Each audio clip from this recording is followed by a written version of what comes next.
Você sonega? Você sonega impostos? Já já você vai saber o discorrer disso aqui, tá bom? Com você. Boa noite, Vilma. Boa noite, pessoal. Isso aí, Junão. Até que enfim, né? Elise. Até que enfim, né? Até que enfim conseguimos aí, tá? Aqui eu sou contador, já trabalho na área já faz aí uns bons anos, né? Ó, tô vendo seu escritório de 82. Então, o escritório Bert começou com meu pai, né? Já vem de família. Eu, com meus 14 anos de idade, eu já estava dentro do escritório, já trabalhando, aprendendo escrituração fiscal, apuração de impostos, né? E vivendo essa vida. Hoje já contador, também já formando agora em bacharel em Direito, né? Legal. Então, estamos aqui atuando agora nessa parte de crimes tributários aqui, junto com o Dr. Paulo Yunes, nosso mestre. Eu estou olhando para você, mas você é muito novinho para eu perguntar se a contabilidade que você iniciou é do tempo da ficha tríplice ou lá daquele mata-borrão que manchava a mão tudo de carbono. Fala português, que a minha avó falava para mim. Da ficha tríplice não, mas eu comecei escriturando os livros manuais. Ah, é? Os livros de prestação de serviço, principalmente. Era o livro, você tinha que vir na mão mesmo, caneta tinteira. Se errasse, tinha uns esqueminha que boa, que não podia, né? Não podia ter nenhum borrão, nenhuma rasura. Isso. Aliás, nos livros diz isso, né? Não pode ter rasura, mas a que boa fazia parte da nossa história. Fazia, não. Então eu comecei desse jeito. Na época os livros eram manuais, as notas, os talões de notas fiscais. Tudo na mão. Você me batia na máquina de escrever o termo de autorização de impresso fiscal. Mandava para a Secretaria da Fazenda. Caía na mão antes aqui, era o Carlão, acho que da Secretaria da Fazenda aqui, para dar autorização dele, aí você ia para a gráfica emitiu o talão de nota fiscal. Nossa, você não é da época que teve que fazer curso de datilografia, você é pós isso aí, né? Não, eu fiz. Você fez? Eu fiz curso de datilografia. Nossa, cara de neném. Eu também fiz. Você fez, Éder? Escola Kennedy, né? Olha só, então todos nós fizemos. A gente é de uma era diferenciada. Aqui em Rio Preto era renascentista, né? Aqui era renascentista. É verdade, é verdade. Que coisa boa. Sabe que eu e o Júnior tem uma história, né? Não sei se eu já contei isso pra você. Quando eu mudei para Rio Preto, isso foi em 2003, 2004, fazem 20, 21 anos que eu estou em São José do Rio Preto. O primeiro trabalho que eu entrei foi num frigorífico, foi junto com o Júnior, foi numa equipe que foi formada na época de contabilidade. Quantas histórias. Foi onde a gente se conheceu. E hoje, né, depois o Júnior vai falar isso, mas é meu braço direito na área fiscal, na área contábil. Toma conta de todas as nossas empresas aí. Que coisa boa, né? E a maioria hoje, aliás, quem já era contador, o sonho era ter sido advogado, né? E pelo jeito, o nosso Elísio Berti, que é o nosso querido Júnior, ele está nessa toada aí. O Dr. Paulo vai se apresentar e depois a gente vai voltar aí nessa história, tá bom? Seja muito bem-vindo novamente, né, doutor? Eu que agradeço o convite novamente. E sem dúvida que é um tema bastante interessante, né? Esse relacionado ao direito tributário, porque resolveu o legislador também interferir aí nas relações que envolvem a escrituração fiscal, as questões tributárias, sonegações, etc. e tal, para tipificar, né? Para determinar como criminosas algumas condutas, né? E a gente vê que isso vem evoluindo cada vez mais com a tecnologia também a facilidade de fiscalização aumenta por parte do fisco, né? E o fisco também começa a ter uma facilidade maior no momento em que, com toda essa tecnologia, essa capacidade de fiscalização, ele também joga para a Polícia Federal, para a Polícia Estadual, alguma suspeita de prática criminosa envolvendo a sonegação principalmente, né? Então, isso hoje vem trazendo uma certa preocupação para os empresários, né?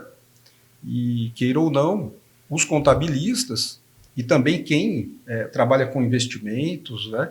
Precisa se preocupar, porque isso já ultrapassou a esfera de responsabilidade do empresário em si, daquele que tem a obrigação de recolher o tributo no momento correto, né? alcançando também uma responsabilização destes profissionais, né, que, queira ou não, acabam orientando esse empresário, muitas vezes, lógico, na maioria das vezes de forma lícita, né, de forma técnica, de forma profissional, mas em algumas situações a gente vê algumas operações, grandes operações envolvendo contabilistas, gestores de investimentos, enfim, é uma situação que vem preocupando, né? Exato. E nós temos algumas perguntas, inclusive de curiosidade, né, pública. As pessoas ficam nos perguntando, mas sonegar tributos, além de ser ilícito administrativamente, é crime, doutor? Sim, né, em algumas situações sim. E cada vez mais vem se tornando um ilícito penal também. Então a gente encontra na legislação hoje uma atualização daquilo que já existia, principalmente o modus operandi, né? Hoje tudo feito pela via web, né? Tudo feito digitalmente. Isso acaba exigindo da própria polícia, né, um setor especializado para poder fazer esse tipo de fiscalização, o que antes não existia. E vem exigindo também dos profissionais que atuam na defesa, né, dos advogados principalmente, uma especialização, porque esse advogado ele vai ter que conhecer um pouquinho como é que funciona esse modus operandi para poder produzir uma prova, né, em favor aí do seu constituinte, em favor desse empresário, muitas vezes, que acaba cometendo ilícito, né? Porque a constituição dessa prova é importante para instruir o inquérito policial, instruir a ação penal e muitas vezes até com matéria de defesa e argumentação, né, para desenvolver uma tese favorável ao seu cliente. Perfeito. E, doutor, e também, né, o Elísio, qual a legislação existente que prevê esses crimes? A gente vai encontrar, né, Elísio? Eu estava conversando com ele, a gente estava batendo um papo sobre esse tema aí. A gente vai encontrar a legislação referente a crimes contra a ordem tributária, né, relações de consumo, crimes fiscais, mas também a gente encontra toda uma gama de legislação, vamos dizer assim, acessória, né, como, por exemplo, a legislação sobre lavagem de dinheiro, né? Branqueamento de capitais, que foi atualizada também e que, de certa forma, tem alguma relação, né, com esses temas. Mas o direito penal ele vem para reforçar a tutela, né, para trazer uma proteção a um bem jurídico, e aqui no caso é o erário, né, trazer uma proteção a mais, né, à medida em que entende o legislador que essa proteção é merecida, já que se trata de dinheiro público, né? Dinheiro público está em jogo ali, então uma sonegação, né? Então assim, além da lei especial que a gente trata, que é 837 de 90, a gente também tem hoje o entendimento que não só tratado pela lei especial, mas sim pelo próprio Código Penal. Tem um artigo 68A lá que se fala da apropriação indébita, entendeu? Que já tem um entendimento já pelo STF que o não repasse do ISS, do ICMS, que são tributos já incorporados ao seu preço de venda e não repassado aos cofres públicos, então isso daí você já configura o crédito, o crime, né, de apropriação indébita. Então, numa situação, exemplo, de uma fiscalização, ao mesmo tempo do ISS, ICMS que o empresário está lá, ele está devendo ICMS. Então, além dele sofrer uma execução fiscal, ao mesmo tempo ele pode ser chamado na esfera criminal e correr os dois processos juntos. Pela apropriação indébita. É bem sério, não é? Uhum. E, inclusive, Huberto, pela ética e um juramento que nós temos, né? Tanto como consultoria, como contabilidade. O profissional vendo isso, como que é? Por exemplo, estou falando e generalizando. O profissional contábil ou profissional de consultoria, vendo os relatórios e percebendo isso, o que ele tem que fazer? Mediante essa situação, ele sabendo que é crime, ele parte para orientação, convoca então, o jurídico, vamos lá. qual o papel? O entendimento é que se a penalização é para a pessoa física, não para a pessoa jurídica. Então, na esfera criminal, o contador, o gerente, o consultor, aquele que executa o ato, que é o responsável. No caso, se tratando de um contador especificamente, ou alguém que tem um cargo técnico, entendeu? Aí tem até uma agravante aí, entendeu? Então, até então, eles entendem que nem tem um autor que eu sei, que é o desembargador Leandro Pulse, ele fala que no entendimento dele a penalização para o contador, desde comprovado o dolo, tem que ser ainda mais severa. Exato. Tem que ser mais severa, entendeu? Exato. Porque, na realidade, o que o contador não pode fazer é omitir os fatos, e sim chamar o jurídico, fazer uma orientação, olha, está acontecendo isso, nas análises tenho percebido, ou seja, ele tem que fazer o papel dele como orientador e colocar ali na corte interna o que está se passando, justamente para proteger o cliente dele. Seria isso, né? Correto, isso aí, porque é que nem a assinatura dele vai estar ali, né? E vai estar junto. Então ele vai estar assumindo esse risco, né? Juntamente esse com risco junto com o empresário.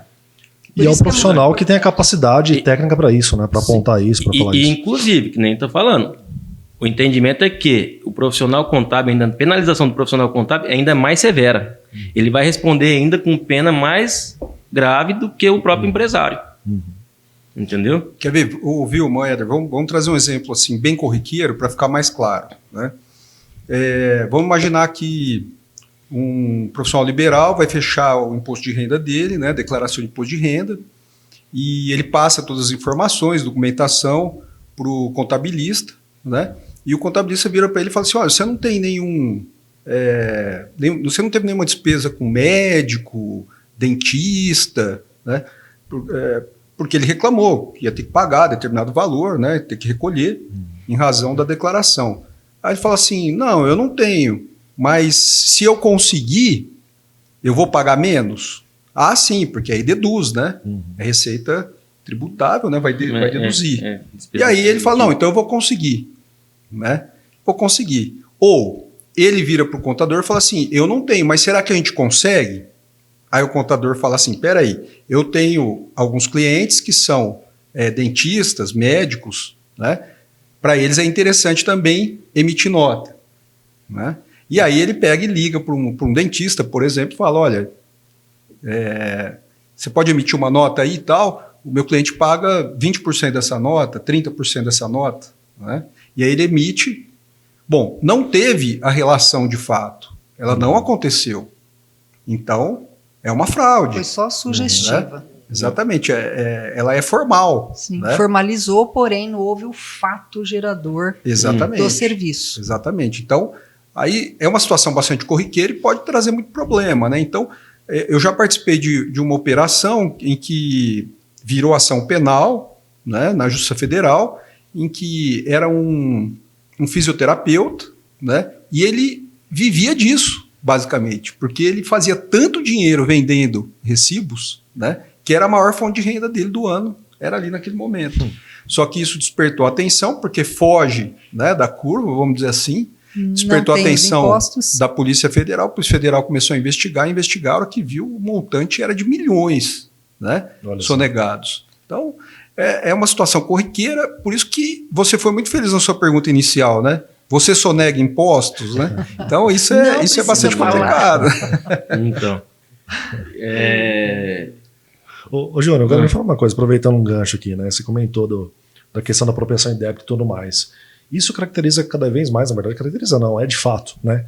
Que a empresa ela só repassa o imposto, ela não cobra imposto. Sim. É isso. A carga tributária vem em cima do serviço do produto, e com isso o cidadão que paga, o consumidor que paga, e a empresa repassa isso para o governo, né? Não é da empresa essa cobrança, né? Sim.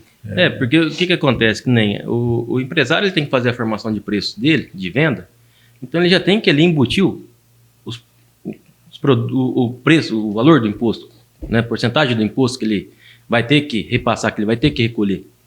Então o entendimento disso é que isso daí já tá pago pelo cliente, né? Pelo STF lá, entendeu? Então você tem, a única coisa que você vai fazer é repassar esse valor, porque esse valor está embutido no teu preço de venda ali, então você só vai repassar, entendeu? Diferente exemplo, que a gente for fazer uma situação aí de uma análise de um lucro real, de uma contribuição social sobre o lucro, né? Que aí você tem que fazer através de levantamento de balanço, né? Apurar o lucro da empresa, que aí já não é o... Já vai diferente, aí já calcula de outra maneira. Mas especificamente agora o ISS, o ICMS, também temos também a Previdência Social, que é descontada do segurado, né? Do funcionário. Então você tem a cota que é descontada do empregado, certo? Então aquilo ali, o empregado está pagando, você só está repassando o dinheiro, o empresário. Então ali ele vai configurar na apropriação indébita também, entendeu? Entendi. E tem um detalhe também. Tecnicamente, em que momento se consuma, realmente se consuma o fato desse crime? Um exemplo. A contabilidade e a escrita fiscal registrou as notas fiscais e tem um prazo para se pagar esses impostos. Sim. O crime se dá no vencimento, um período após esse vencimento, na virada do ano, porque o cliente pode alegar que ele está sem dinheiro, está sem caixa, vai entrar num parcelamento. Em que momento se consuma? É crime determinado por lei. Se dá pelo lançamento definitivo do crédito, né? Quando ele se apropria desse crédito. É pelo lançamento. Pelo lançamento. A partir do momento, exemplo, eu posso fazer uma declaração, o meu cliente lá, a gente que transmite a declaração para o governo, é o momento que a gente emite a declaração, transmite a declaração, a gente está ali confessando o débito. Sim. Então ali você tem a declaração por homologação também. Pode ser o agente fiscal fazendo o levantamento fiscal da empresa, tá? E ali ele faz a constituição do crédito tributário, né?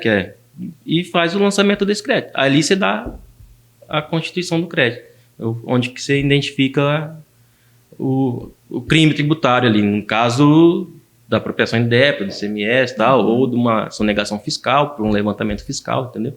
Porque o crime, ele é tanto para os tributos que não foram pagos, como também para os créditos que a empresa se apropriou e indevidamente? Não, então, ou só na questão do não pagamento? Quando eu estou falando aqui crédito tributário, na verdade é o débito tributário, fica mais simples, é o débito do cliente. Crédito é pro Estado, entendeu? Certo, mas porém, quando uma empresa ela se apropria de um crédito de imposto, sim, literalmente, sim. Porém não era correto, ele se apropriou indevidamente nos lançamentos errados ali, sim, da escrita fiscal, que a gente sabe que tem muito. Então ela também se apropriou de um crédito indevido.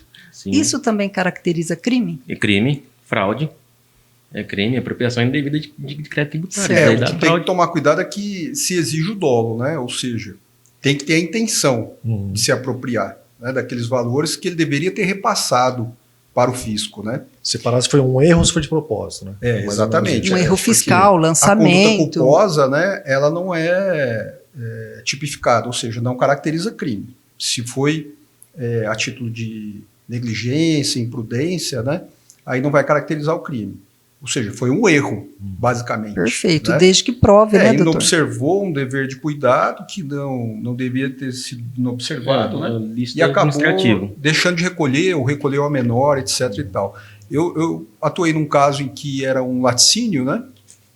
E eram 2 sócios. E um dos sócios, ele, sem avisar o outro, começou a se apropriar dos valores relacionados à Previdência dos funcionários. Eram muitos funcionários, né? Então ele descontava da folha de pagamento e ele era o responsável por isso. Ele descontava da folha de pagamento o valor, mas não repassava ao fisco.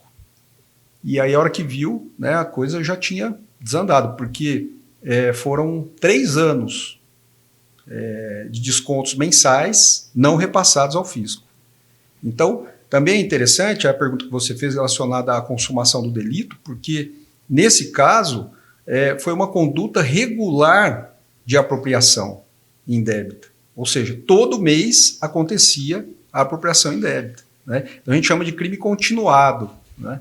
E aí, lá na frente, como demorou muito para se instaurar a ação penal, lá na frente acabou ocorrendo a prescrição de alguns anos, né? Sobraram só os últimos meses. porque para efeito de contagem do prazo profissional, você tem que analisar cada uma das condutas em cada mês. Então, eles acabaram tendo sorte nesse sentido, né? Só alguns meses que caracterizaram a conduta de apuração indébita previdenciária.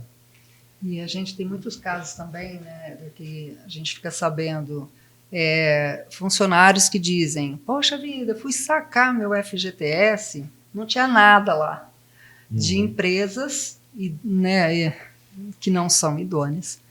E fica lá descontando o direito daquele funcionário, e quando ele vai sacar, no caso do FGTS, não tem nada. Ou INSS também, quando ele sai da empresa, ele tem que se aposentar lá na frente, fazer uma varredura, viu que também tem falhas no recolhimento. Então, para bom entendimento de todos aqui que estão nos acompanhando, quando falamos em crime tributário, é tudo. Não é só os impostos das compras, não é só os impostos das vendas, porque compra e venda, para quem entende um pouquinho da parte fiscal, existe ali uma compensação dos impostos que eu comprei, dos impostos que eu vendi, e apura-se se eu tive crédito ou se eu tive débito para que sejam pagos. Agora, também da folha de pagamento tem muitos encargos. Tudo isso entra, né?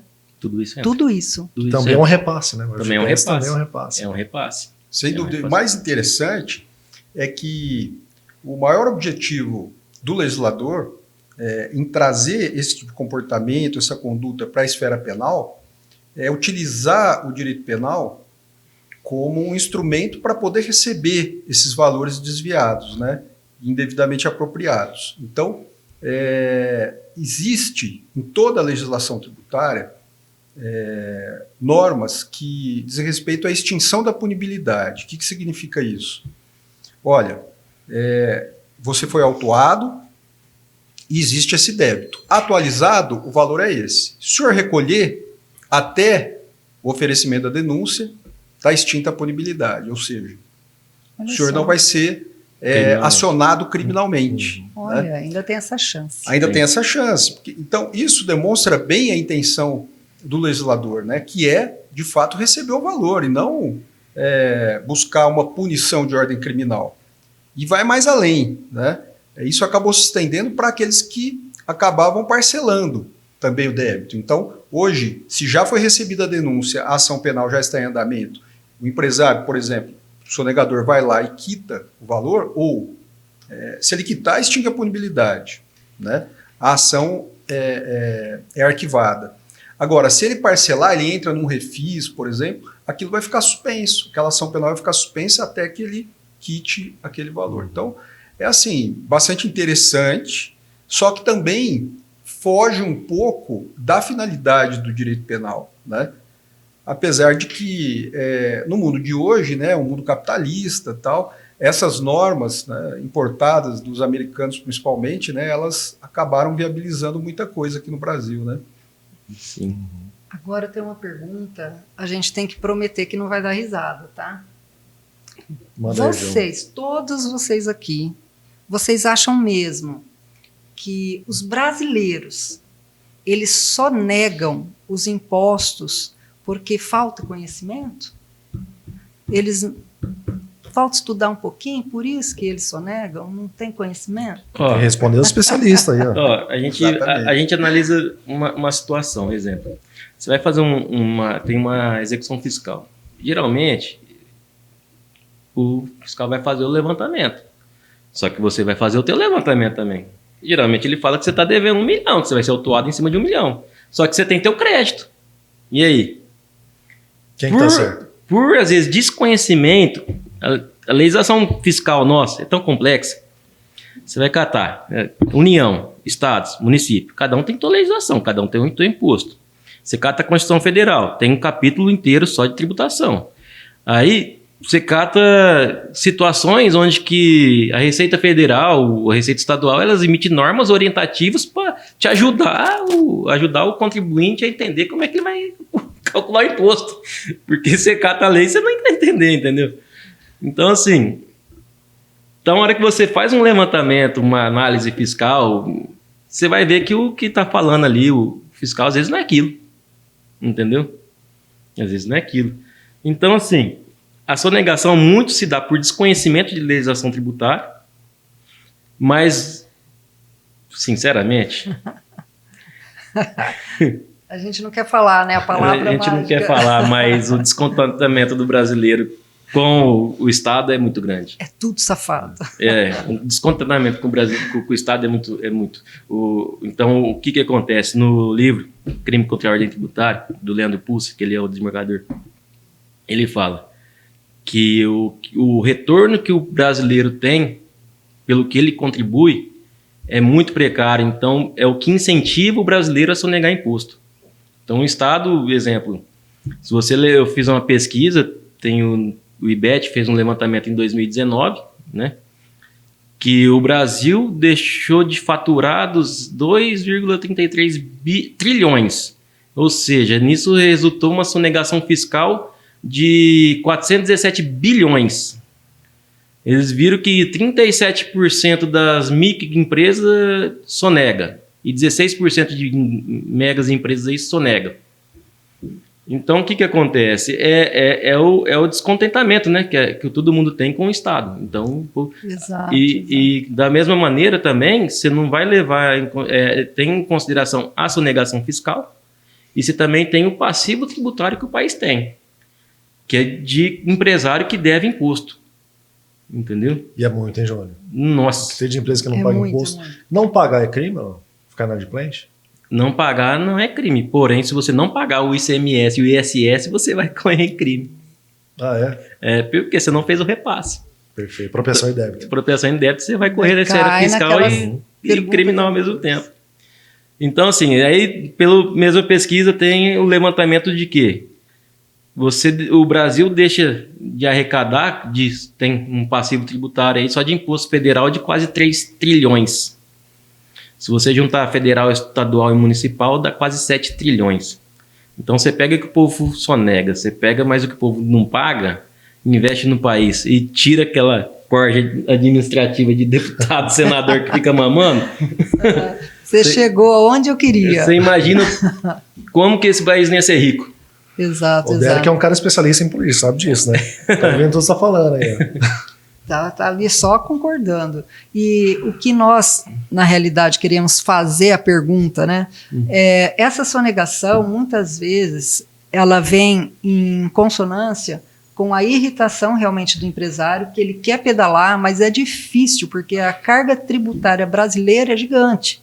Se tivéssemos que comparar a carga tributária Brasil e nem vou citar países quais são, mas pega um país que alavanca lá fora e compara a carga tributária que eles têm, o valor do produto real, e compara com a gente, uma montadora de veículos, um produto vendido em supermercado. Então, realmente, o empresário ele quer vencer, mas é muito difícil. E aí ele acaba sonegando, ele sabe que ele tem que pagar, mas não fecha a conta, não sobra ali o lucrinho para ele, é muito complicado. O mercado pressiona para ser competitivo, e às vezes para ele ser competitivo ele tem que abrir mão de alguma coisa, né? Ou ocultar alguma coisa. Muitas vezes a tributação inviabiliza muitos negócios, né? A tributação, às vezes, apesar de às vezes falar, tá no Simples Nacional, é um regime simplificado, só que às vezes também no Simples Nacional não é viável. Um cara chega numa situação lá que ele vai estar pagando ali quase 20% do faturamento. Exato. Entendeu? Num sistema que eles dizem que é simplificado. Acaba mascarando, né, muitas coisas, porque mesmo no Simples Nacional, aquele prestador de serviço que acabou de sair da MEI, ele quer voltar para a MEI. Por quê? Vai ficando inviável. Ele fala assim, poxa vida, cada vez que alguém me pedir uma nota e eu ter que tirar isso, ele quer voltar. Porque assim, na MEI ele tem aquele valor X. Na prática, o governo não incentiva o crescimento, né? Se a gente olhar isso, não compensa você crescer. A prática é essa. O governo ele não incentiva ele ficar rico. É verdade. Ele se incentiva a ficar pobre cada vez mais. O governo ele faz isso com o nosso país. E sem conhecimento. Sem conhecimento. Porque, e aí você junta os outros custos, né? De produção, né? Cargos trabalhistas. Sim. Tudo mais, aí inviabiliza mais ainda, né? Você tem o risco do negócio, você põe em situação aí que hoje tudo vira litígio, né? No Brasil, né? Exatamente. Tudo vira ação penal, aí... E voltando um pouquinho lá, quando nós falamos, o Bert é contador e está estudando para ser advogado, é justamente por isso, para entender muito mais, porque o contador, ele é quase um advogado, mas falta ali, né, o cartucho, e cada vez mais os contadores têm que se aperfeiçoar, fazer direito para poder entender essa parafernália aí do direito, para compreender melhor, defender melhor os seus clientes, não é isso, Bert? Defender melhor seus clientes e também não cair em cilada, né? Não cair em cilada, ter a mente mais aberta. O que sobra para nós aqui de pegadinha, eu vou te contar, hein? É o tempo inteiro. Com certeza. A gente tem que estar sempre esperto. E a gente vai cair numa falação agora. Vocês já ouviram falar em lavagem de dinheiro? Sobre a lavagem de dinheiro, né, também conhecida como branqueamento de capitais, qual a correlação desse procedimento criminoso com direito penal, tributário? Vamos lá. Agora. Não, então, a lavagem de dinheiro, né, era uma legislação mais antiga, né, que foi atualizada, e a gente consegue fazer um link com a questão da tributação e da sonegação tributária à medida em que a lavagem de dinheiro, ela exige um crime antecedente, né? Porque você, com o lucro auferido naquela prática criminosa, você vai ter que recolocar aquele valor, né, no mercado para poder efetuar a lavagem verdadeiramente, né? Então, você vai esquentar esse dinheiro, né? Então, não existe o crime de lavagem de dinheiro sem um crime antecedente. Ele exige essa prática criminosa anterior. E daí a gente já consegue visualizar que esse valor auferido, obviamente, né, que veio de uma prática ilícita, muitas vezes ele vem de uma prática que não recolheu o tributo, né, na maioria das vezes. Então, se a gente pensar no tráfico de drogas, por exemplo, né, aquele valor auferido com o tráfico de drogas, para ele retornar no mercado e o traficante esquentá-lo, né, ele vai precisar colocar em algum outro negócio. Né? E um negócio lícito, muitas vezes. Então, ele tem ali uma empresa de fachada, ele tem ali qualquer outro tipo de negócio que ele consiga, né, esquentar aquele valor e colocar aquele valor em circulação novamente, né, para ele poder fazer uso daquele valor. E para esclarecer, né, professor, dinheiro lícito é que pagou imposto, né? Exatamente. Que de alguma forma foi tributado. Isso aí. É que pagou imposto. Tem também parte do contrabando também, né? Ah, sem dúvida. O cara que faz o contrabando, ele tem que esquentar o dinheiro, mas é o único que vai dar o flagrante do crime tributário. Porque o crime tributário não tem flagrante. Não tem crime, não vai ter flagrante ali. Não tem. O único que vai ter é ali. Identifiquei ali, mercadoria contrabandeada, não teve o imposto, então ali já deu, entendeu? Agora é diferente do um levantamento fiscal. Aí vai correr anos, vai na execução fiscal. Vai fazer as perguntas. Cadê a nota dessa compra aqui, desse objeto? Isso, vai. São várias situações, né?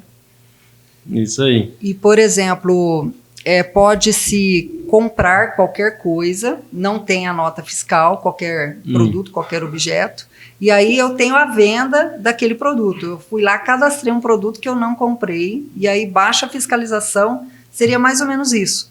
Daí vai se fazer as perguntas chaves e técnicas. Olha, eu estou vendo aqui esse... Não, esse tá, não é esse não. Tem esse determinado produto, estou vendo aqui na nota fiscal de saída, são muitos. Pega a nota fiscal, cadê o fornecedor? Não tem. É mais ou menos isso, doutor? Exatamente. 12 exemplos? Sim, pode ser também. A questão do contrabando, na verdade, é descaminho, né? Porque o contrabando, o contrabando de descaminho era um delito só, né? E depois foi dividido. E acertadamente, porque no contrabando, o que acontece? É a entrada, por exemplo, de um produto de uso proibido no Brasil, né? Ao passo que o descaminho, no descaminho, o produto ele é lícito no Brasil. Um celular, só não se recolhe o tributo. Televisão. Né? Que deveria se recolher quando da importação, por exemplo. Né? Então, nessa situação especificamente, né, como o próprio Bert falou, o flagrante ele pode acontecer porque é uma questão física, né? De importação de determinado produto. Então, vamos imaginar ali a ponte... Ponte da Amizade. Ponte da Amizade, né, que liga o Brasil e o Paraguai. Né, o tanto de pessoas que entram e saem ali, né? E aí, de várias maneiras, tentam ingressar com produtos que foram comprados ali no exterior, né, ali no Paraguai. Por exemplo, pneu. Né? O pessoal vai lá, e aí o que eles fazem? Trocam o pneu lá mesmo para voltar já com o pneu rodando, né? Então, também existe esse tipo de fiscalização. Sim, aí o pneu é de uso proibido no Brasil? Não é. É lícito, né? Mas foi comprado no exterior e não foi recolhido tributo devido. De forma inidônea. Uma coisa, viu, na parte da lavagem de dinheiro, estou pensando comigo aqui, uma situação que pode acontecer de empresário lavar dinheiro de imposto sonegado. Seria, no caso, ele transferir essa receita e abrir, exemplos, empresas que pagam impostos, né, com carga tributária menor, no caso, né? No caso, ele abriria, acontece, assim que você vê no noticiário aí, empresários abrem 4, 5, 6 empresas aí do Simples Nacional para pagar menos impostos, né? E tem lá outra empresa dele lá que está no lucro real, tem a carga tributária mais excessiva, mas ele tenta distribuir essa parte aí nessas empresas. Essa ilegalidade? Essa ilegalidade. É o famoso caixa 2 ou não? Tem que esquentar o caixa 2, né? Exatamente. Vai bem virar, interessante esse exemplo, porque num primeiro momento a ilicitude ali do crime antecedente, não há recolhimento de tributo, por óbvio, né? Porque é um negócio ilícito, né? E depois, num segundo momento, para esquentar esse dinheiro, aí ele faz um recolhimento, né, a menor, que não corresponde, obviamente, com a origem, né, do negócio. Sim. Então, é bem interessante. E acontece muito, né? Acontece muito. Suprimir e reduzir tributo. Exatamente. E vai na sorte depois. Até chamar a atenção de uma fiscalização, vai anos aí, né? Vai. Tem que ser bem inteligente também para guardar esse lucro, porque tem gente que vai tendo lucro, vai gastando, depois chega o fiscal, aí dança de fato, né? Porque já gastou tudo, não tem nenhum dinheirinho para pagar a autuação. Então, eu vejo assim uma situação, né? Tem muitos empresários aí, assim, a gente vê uma situação que eles tem um passivo tributário muito grande, só que eles mesmos não sabem o que eles fez com o dinheiro. Eles não sabem o que faz. Mágica, né? Não sei onde está o dinheiro. Não sabe o que fez com o dinheiro. E às vezes passa por uma situação que.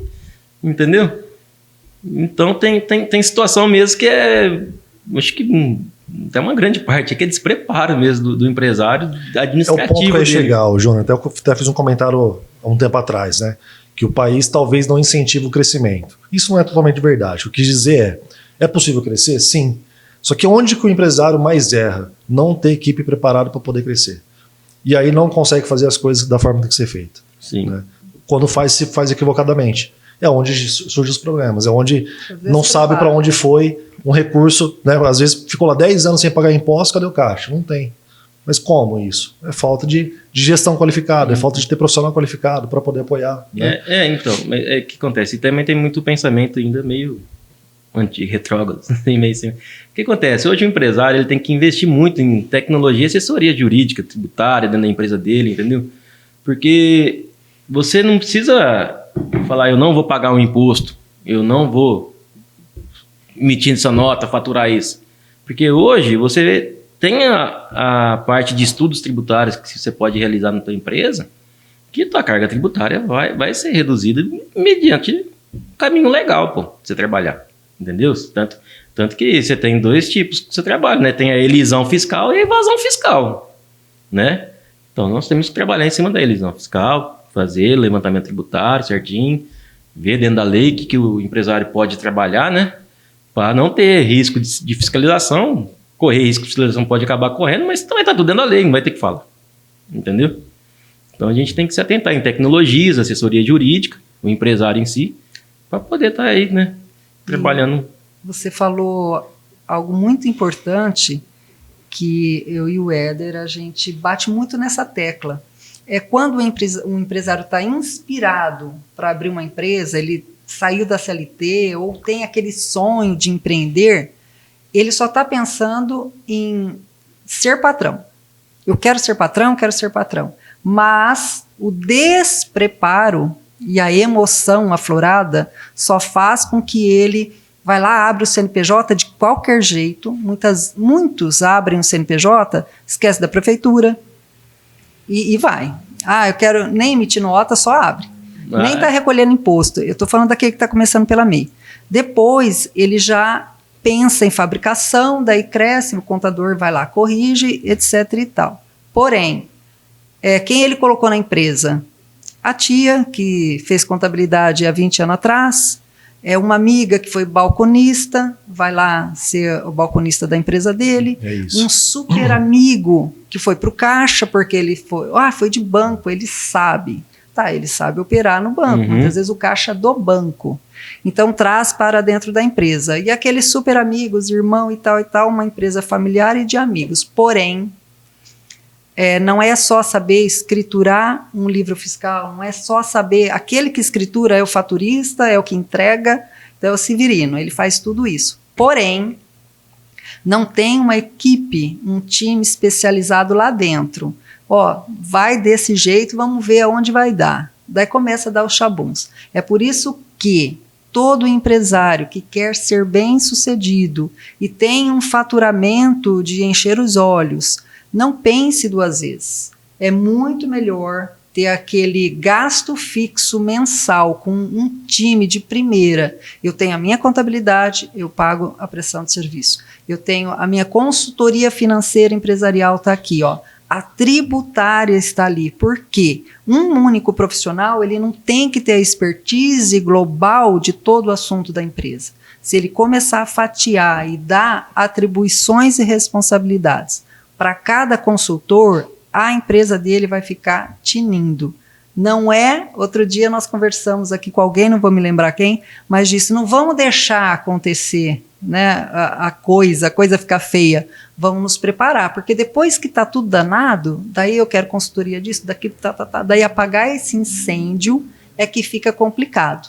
Então, dê também aqui a sua orientação sobre consultoria, que é importante para quem está nos assistindo. O que vocês falam sobre isso, né? Só um comentário, eu costumo dizer que existe uma diferença entre ser empreendedor e ser empresário, né?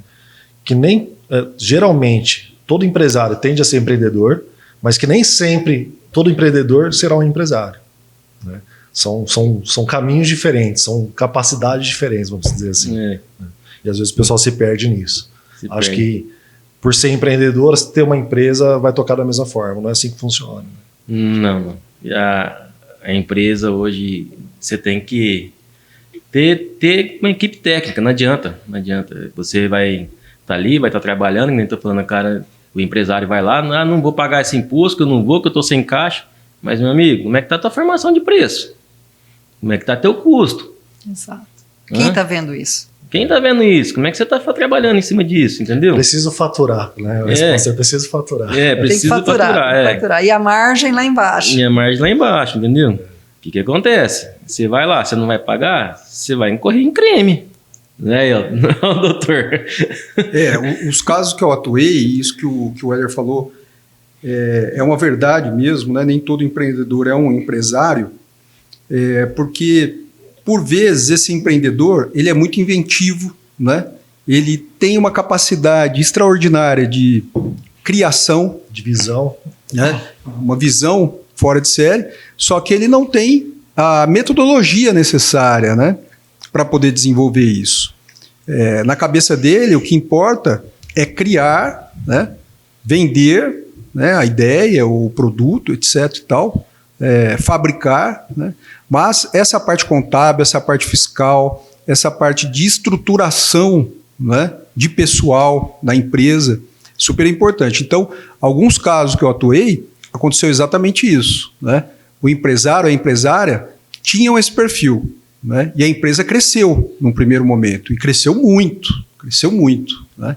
Mas num segundo momento, em um dos casos, por exemplo, quem acabou fazendo esse papel de um consultor fiscal, de um consultor de investimentos, né?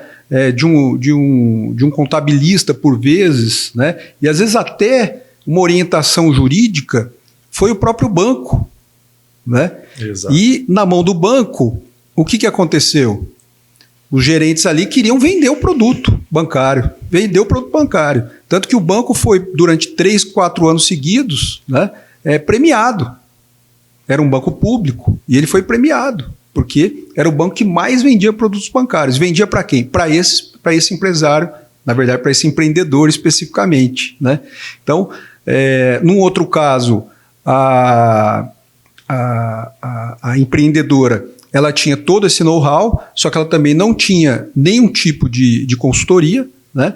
Na verdade, os consultores, as pessoas que ela colocou para dentro da empresa, eram pessoas que começaram a agir de má fé, viram que ela ia começar a se perder, eles começaram a efetuar descontos de duplicatas falsas, né?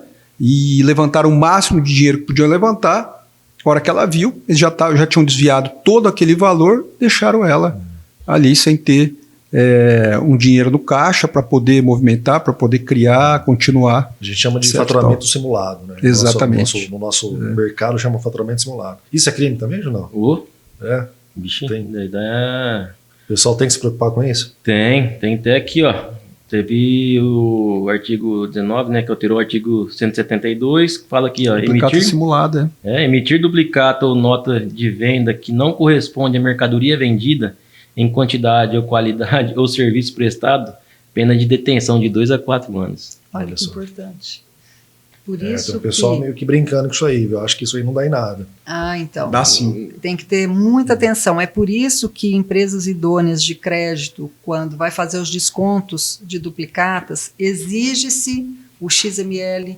Muitas vezes ali todo aquele sistema fiscal com NCM, com CFOP, a cópia da nota. Então quer ver realmente a circulação daquele produto para que essa veracidade não onere essas empresas de crédito que está cedendo o dinheiro que é deles, mas está antecipando, certo? Antecipam um dinheiro que ainda não ocorreu, o vencimento é lá na frente, então eles têm que ter essa garantia que aquele documento é idôneo para que o débito não fique depois sobrando para eles, né? Tem que ter um lastro. Exato. Até mesmo assim, na análise de crédito, que o banco faz, a empresa faz, se você incorre ali num balanço simulado, numa declaração de faturamento que não corresponde à realidade da empresa, então isso tudo aí também você vai incorrer em crime também, entendeu? E o contador responde junto nesse caso? Sim, principalmente o contador. Esse daí coitado dos contadores, é que mais... Então quando o empresário chega lá no contador e fala, ajeita isso aqui pra mim. Ajuda eu aqui, ajudo. Ajudo, mas... Tá aqui, ó, você emitiu tanto de nota, tá aqui, tá assinado bonitinho aqui, de acordo com o que você emitiu de nota. Olha, você falou de um assunto aí de contador, e aqui é só um recadinho, nós somos contadores. Tem muito cliente que ele não quer valorizar o contador. Ele acha que o contador tem que receber R$200, R$300 por mês para fazer um trabalho desse e ainda levar uma canetada e ainda ser preso, né? Então, é um serviço de muito valor, não é, Bert? Muita responsabilidade. Assim como o advogado e qualquer outro profissional. Mas, quando um consultor chega num cliente e coloca lá, mas você só paga isso aqui de contador? Ele só recebe as notas do XML. Eles acham que o serviço de contabilidade é receber o arquivo de XML ponto. E apertar um botão. Só entrar no computador, apertar um botãozinho aí. Não é assim, não é assim. Tudo a inteligência artificial que faz para eles. É isso que a gente ouve. Então, tem que ter mais palestras, tem que ter mais treinamento, tem que ter mais conhecimento para que eles entendam que qualquer tipo de trabalho, desde ali da copeira até o contador que está ali nos trabalhos externos, tem o seu valor e cada um deve realmente receber o que merece, né, pelo trabalho executado. Mas não acabamos ainda, tem aqui uma outra pergunta do seguinte. Antes da pergunta, deixa eu falar uma coisa, falando do contador. Então, o empresário tem que entender e valorizar o seu contador, por quê? Tem a súmula 24 do STF, até mesmo, que fala que da constituição do crime tributário é a constituição definitiva do crédito. Esse crédito, a constituição desse crédito vai ser por declaração, ou por declaração de homologação, Ou porque aquela declaração que o teu contador ficou, manda os arquivos, preciso fazer a tua escrituração fiscal. Eu tenho que fazer as declarações aqui no escritório, tem uns SPED, entendeu? Tem uns SPED para declarar aqui, tem. Então, aí que você vai dar a constituição do crédito, né? Aí que você vai constituir ali o tributo. Ou é pelo levantamento fiscal, que vai vir por uma declaração errada que vai ser feita dentro do escritório, ou vai vir porque você não está tendo, o empresário não está tendo orientação correta e está sendo transmitidas as obrigações lá e vai acender a luzinha lá na Receita Federal. Vai ser feito o levantamento. Vai ser feito o levantamento, ao mesmo tempo vai ter lá o lançamento do crédito por homologação pelo agente fiscal. Então tem que ser valorizado o contador, porque a responsabilidade nossa é muito grande. É muito grande, eu concordo com você, e é isso mesmo. Até mesmo que nem falei, a gente incorre numa penalização mais severa ainda do que o próprio empresário, desde que comprovado o dolo nosso, né?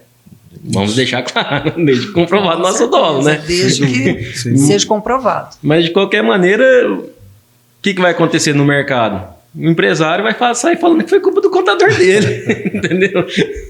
Falei, eu não tenho nada a ver com isso, culpa do contador. Então a gente tem que tomar muito cuidado.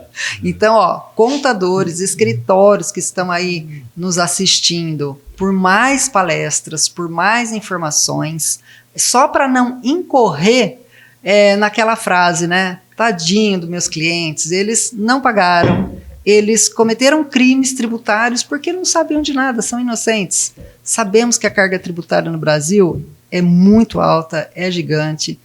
Não deveria, não concordo, mas infelizmente estamos nessa barca e a gente tem que pagar a conta. Então, olha, por mais treinamentos, por mais informações.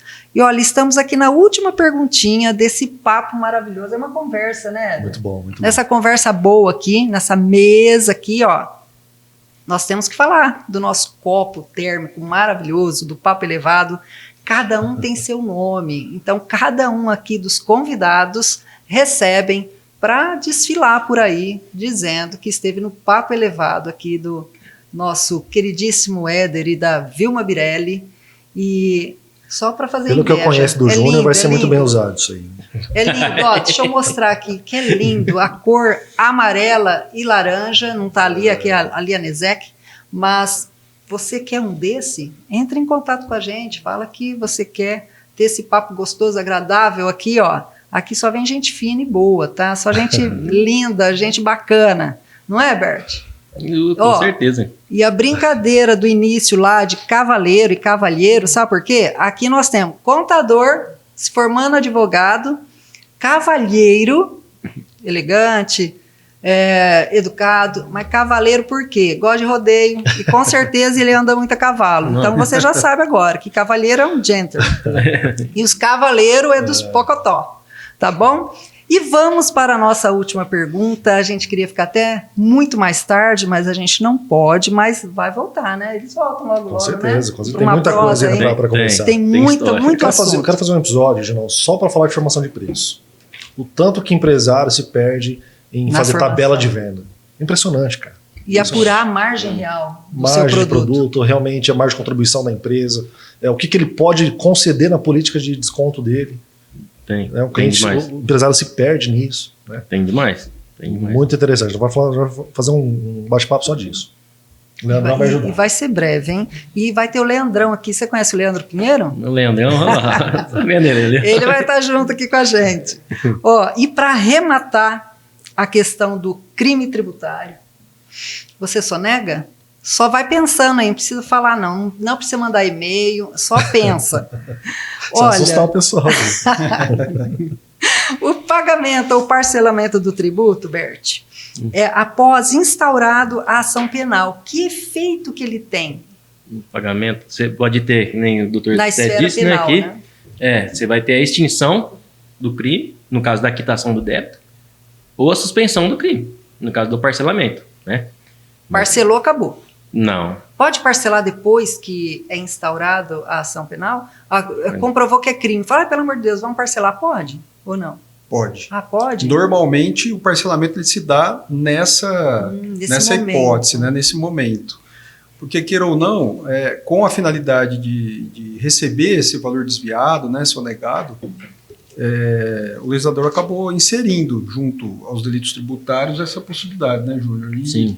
Assim, de um lado é muito interessante, né, porque visa buscar esse valor desviado, né? Mas de um outro lado também você está incentivando, né, o crime do colarinho branco à medida em que esse empresário, por exemplo, sabedor dessa possibilidade, ele acaba não se preocupando muito, né? Não, vamos ver lá na frente. Se der algum problema, a gente parcela. Isso, entra numa... Agora, você me lembrou de uma questão muito interessante, e aconteceu aqui em São José do Rio Preto, né? Mal orientados, alguns empresários foram atrás de créditos, né? Que a gente chama de... crédito, não são créditos, precatório, títulos da dívida pública, né? E eram conhecidos como títulos podres, né? Porque eram títulos muito antigos e estes vendedores desses títulos vendiam a ideia para o empresário de que ele conseguia, ao comprar aqueles títulos podres, né? Com esses títulos, ele descontar essa dívida junto ao fisco. E isso acabou levando vários empresários à bancarrota aqui em Rio Preto, né? Uma empresa super importante aí do ramo da saúde acabou também comprando esses títulos, né?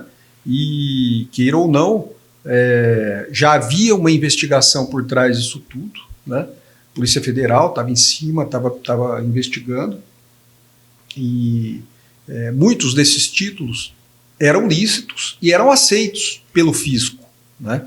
Então, por exemplo, tinha alguns títulos que você ia até o INSS, aqui em São José do Rio Preto, e ficava um folderzinho no balcão, né? Você é devedor do INSS, temos esse título, tal, né? E muitas dívidas eram pagas daquela forma, porque você comprava aquele título, vamos supor que você devia 100 mil, né? Você comprava por 10 mil aquele título e oferecia ali no processo, o fisco aceitava e extinguia ali aquele débito, né? Mas muitos desses títulos, né, começaram a rodar e eram títulos da época do Império, da época das capitanias hereditárias, né? Muitos deles. Quanta história. E queira ou não, o vendedor vinha, convencia o empresário já estava enforcado, né? Acabava comprando o título, só que não conseguia. Mas o que era vendido junto? Era vendida a ação judicial junto, né? Se o fisco não aceitar, a gente ingressa com uma ação para discutir isso em juízo, né? E aí, na verdade, você conseguia postergar isso, né? Só que o problema era exatamente esse, né? Primeiro, a conduta do vendedor, né? Que induzia em erro o comprador. Isso por só estelionato, né? E depois, num segundo momento, o próprio título, como é que ele era adquirido, né? Então, isso também, em tese, caracterizava crime. Então, são questões, são situações, né, que aconteceram. Hoje a gente vê com menos intensidade, bem menos, né? Mas teve uma época que isso circulava bastante. O povo é artista também, né? Se cara. E aquela velha história, né? São milagres demais. Demais, Tem que desconfiar. Nesse mundo, da parte tributária, eu falo assim, não existe milagre. Existe conhecimento técnico. Exatamente. Milagre. Por isso a necessidade de uma orientação, né? E é super importante. Para quem quiser tirar alguma dúvida nos bastidores com a contabilidade BERT, ou com a orientação do doutor, então deve procurar quem? Quais suas redes sociais? Fala aí para o nosso público. Então, aqui tem o meu escritório, BERT Contabilidade, né? Tem nosso telefone, pode e-mail, pode. @ BERT Contabilidade é meu Instagram, né? É o Instagram do escritório, tem o telefone nosso, 3233-2888, DDD 17 daqui de Rio Preto mesmo. Nosso e-mail, contato @bertcontabilidade.com.br. Então, qualquer um desses contatos aí, procurar pelo Júnior aqui, eu estou à disposição lá para ajudar quem for preciso. Muito bom. No último bate-papo aqui, nós soubemos, pelo ilustríssimo doutor aqui, que a parte de advogado tem alguma ética, algumas coisinhas, então vou deixar o doutor falar aqui, se despedir, deixar uma mensagem para o nosso público e também se colocar à disposição como professor, como orientador. Sim, Obrigado, Vilma. Bom, meu nome é Paulo Yunes, né, e a gente tem um escritório de advocacia aqui com mais 2 sócios, AYA, Sociedade de Advogados, podem encontrar nas redes sociais, né, o nosso escritório também, no Instagram, Facebook, no LinkedIn, né, você vai encontrar também a nossa propaganda, né, a nossa publicidade dentro do que o Código de Ética e o Estatuto da Advocacia admite, né? Tá certo. Mas o papo foi muito elevado mesmo, né? Acho que vale a pena a gente esclarecer alguns pontos, né? Demonstrar que, apesar da gente acreditar que o fisco não está em cima, os órgãos de fiscalização e também a Polícia Federal, a Polícia Estadual, enfim, o próprio Judiciário, né? A gente acredita que, em razão do volume muito alto de tributo que a gente recolhe, que a gente incorre no nosso país, uma sonegaçãozinha ou outra pode acontecer, que não vai dar em nada, né? Mas a gente vê muitas vezes a coisa acontecendo, né? E aí pode ser tarde, né? Então, acho que uma orientação importante que a gente pode deixar aqui é de que as pessoas têm que buscar uma orientação na área da advocacia, na área jurídica, uma orientação fiscal, né, uma orientação relacionada a investimentos. É super importante para que ela se sinta mais segura, né, e ela consiga realizar aí as suas atividades com mais tranquilidade. Muito obrigada. Obrigada, doutor. Eu que agradeço. Elísio, Berti, o nosso querido Júnior, ao Éder. Obrigado por você, Vilma. Obrigado, doutor Paulo Júnior, pela presença aí mais uma vez. E foi muito legal. Tem bastante coisa aí para a gente evoluir e esclarecer nesse ponto, né? Tem. É isso aí. Bacana. É isso aí. Nos bastidores, nós temos aqui o nosso queridíssimo Dérico Ovidio, na gestão de lives, e o nosso maravilhoso amigo Leandro Pinheiro, consultor, É isso aí. engenheiro de produção e muitas qualificações. Gestor empresarial. Gestor empresarial. E o papo elevado dessa maravilhosa conversa aqui realmente vai ficar na história. Então, vocês não deixem de clicar ali depois que vocês vão ter o link, tá bem? Tudo de bom para nós. Muito obrigada.